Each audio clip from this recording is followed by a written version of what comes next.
जय हिंद स्टडी बसेरा के नए वीडियो में आप सभी का हार्दिक स्वागत है। चैनल पर नए हैं तो चैनल को अब तक आपने सब्सक्राइब नहीं किया तो सब्सक्राइब जरूर कर लीजिएगा और वीडियो अगर पसंद आता है वीडियो को लाइक और शेयर भी करते चलिएगा। चलिए इंपॉर्टेंट प्रश्नों का सेशन हम लोग देखते हैं आज।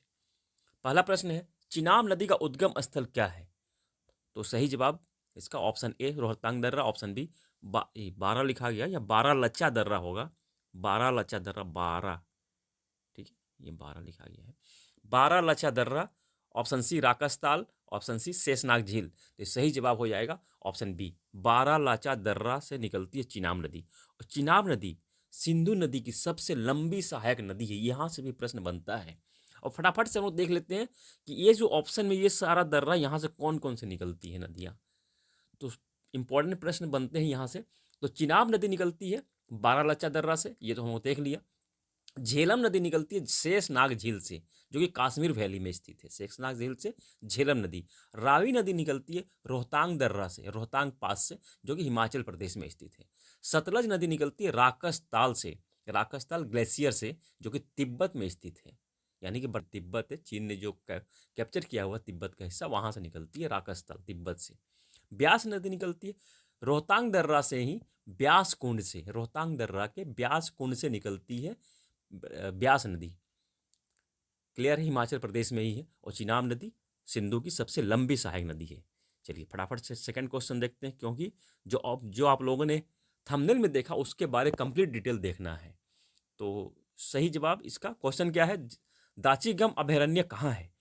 Himachal Pradesh, option B Madhya Pradesh, option C Jammu Kashmir, option D Andhra Pradesh. तो इस प्रकार सही जवाब हो जाएगा ऑप्शन सी, जम्मू कश्मीर में दाची गम अभयारण्य स्थित है। यहाँ और एक प्रश्न बनता है, दाची गम अभयारण्य किस लिए प्रसिद्ध है, किसके लिए जाना जाता है?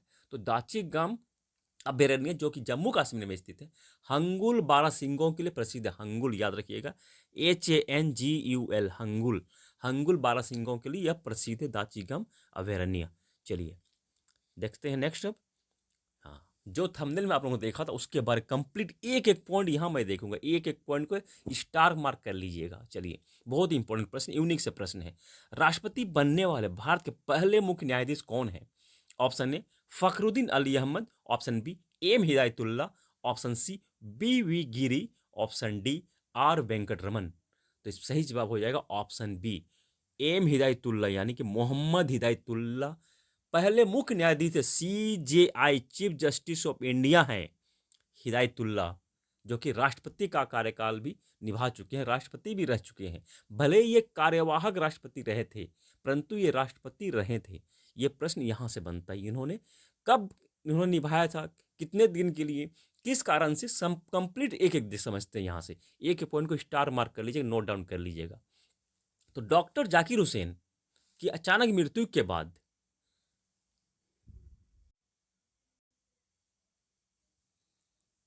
तो डॉक्टर जाकिर हुसैन की अचानक मृत्यु के बाद, जिनका कि कार्यकाल, डॉक्टर जाकिर हुसैन का कार्यकाल 13 मई 1967 1967 से 3 मई 1969 तक था। तो 3 मई 1969 को डॉक्टर जाकिर हुसैन की अचानक मृत्यु हो जाती है।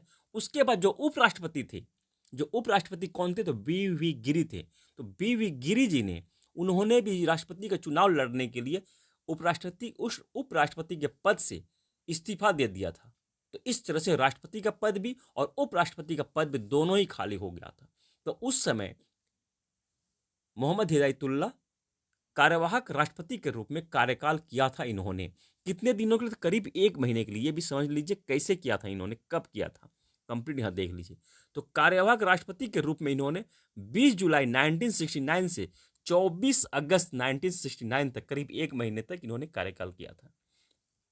अब मुख्य न्यायाधीश थे ये, चीफ जस्टिस ऑफ इंडिया, कब से कब तक थे? तो 25 फरवरी 1969 से 16 दिसंबर 1970 तक थे। तो इसी बीच में इन्होंने 1 महीने के लिए कार्यवाहक राष्ट्रपति के रूप में इन्होंने कार्यकाल किया था, कार्य किया था। और जब चुनाव हो गया राष्ट्रपति के रूप में, और BV गिरी जब चुनाव जीत गए, निर्दलीय चुनाव जीतने वाले पहले राष्ट्रपति BV गिरी, यहां से ये भी प्रश्न बनता है। तो BV गिरी जब चुनाव जीत गए तो आप राष्ट्रपति बन गए, ये अपने चीफ जस्टिस के पद पर चले गए थे। तो हिदायतुल्ला, और इन्होंने उपराष्ट्रपति का कार्यकाल भी निभाया, पूर्ण कार्यकाल निभाया है। छठे उपराष्ट्रपति का कार्यकाल कब निभाया था? 1979 से 1984 तक, कंप्लीट इन्होंने कार्यकाल उपराष्ट्रपति का पद भी इन्होंने निभाया है।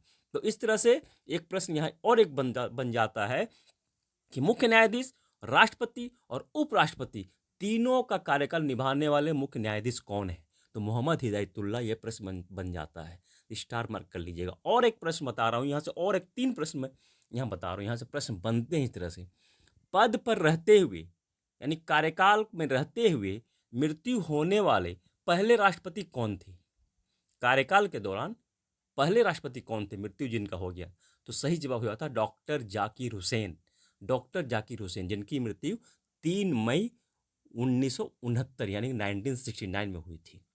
और पद पर रहते हुए मृत्यु होने वाले दूसरे राष्ट्रपति कौन है? पहले राष्ट्रपति तो डॉक्टर जाकिर हुसैन हो गए, तो पद पर रहते हुए कार्यकाल के दौरान ही मृत्यु होने वाले दूसरे राष्ट्रपति कौन है? भारत के दूसरे राष्ट्रपति, तो सही जवाब हो जाता है फखरुद्दीन अली अहमद। फखरुद्दीन अली अहमद, जिन्हें कि हम लोग इमरजेंसी 1975 से 1977 तक इमरजेंसी लागू सिग्नेचर करने वाले राष्ट्रपति के रूप में जानते हैं। तो इनका कार्यकाल कब से कब तक था? इंदिरा गांधी के समय, इंदिरा गांधी जब प्राइम मिनिस्टर थी उस समय की बात की जा रही है। तो फखरुद्दीन अली अहमद का कार्यकाल 24 अगस्त 1974 से 11 फरवरी 1977 यानी 1977 तक था। इनको मृत्यु हो गई 11 फरवरी को 1977 में इनकी मृत्यु हो गई थी। इस तरह से दूसरे राष्ट्रपति हो गए फखरुद्दीन अली अहमद और पहले हो गए डॉक्टर जाकिर हुसैन, जिनकी मृत्यु कार्यकाल के दौरान ही हो गई थी। और एक प्रश्न यहाँ से बनता है जो कि पॉलिटिक्स से है, पॉलिटिकल से है। राष्ट्रपति और उपराष्ट्रपति के पद पर खाली रहने पर, दोनों ही पोस्ट अगर खाली होता है तो कार्यभार कौन संभालता है? तो राष्ट्रपति का कार्यभार कौन संभालेगा? राष्ट्रपति और उपराष्ट्रपति दोनों ही पद खाली रहते हैं, तो सही जवाब हो जाता है भारत का मुख्य न्यायाधीश। इसी आधार पर फखरुद्दीन अली अहमद भारत के राष्ट्रपति बने थे, कार्यवाहक राष्ट्रपति 1969 में कंप्लीट। उसी तरह से और एक प्रश्न यहाँ और एक बनता है, प्रश्न बनता है कि राज्यपाल नियुक्त होने वाले भारत के पहले पूर्व मुख्य न्यायाधीश कौन है? यानी कि राज्यपाल नियुक्त होने वाले भारत के पहले मुख्य न्यायाधीश कौन है? तो सही जवाब हो जाता है पी सदाशिवन।